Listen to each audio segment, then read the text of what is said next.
నమస్తే. మీరు చూస్తున్నది నిరీక్షణ న్యూస్. నేను మీ మ్యాజిక్ రాజా.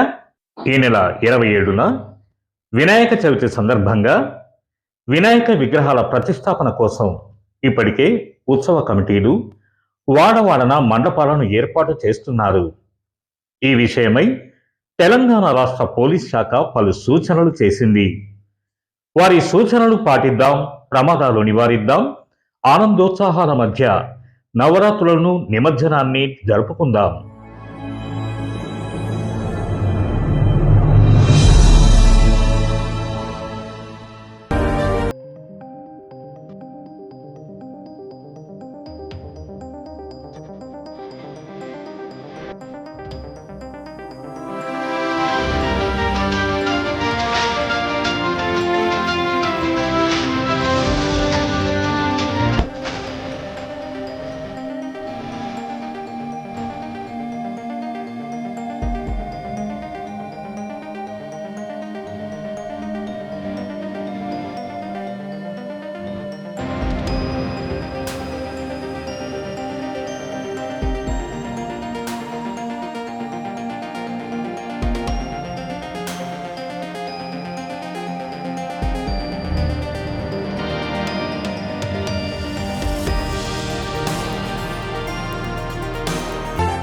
మన నిరీక్షణ న్యూస్ను వాచ్ చేయండి, లైక్ చేయండి, సబ్స్క్రైబ్ చేయండి, మీ మిత్రులకు షేర్ చేయండి.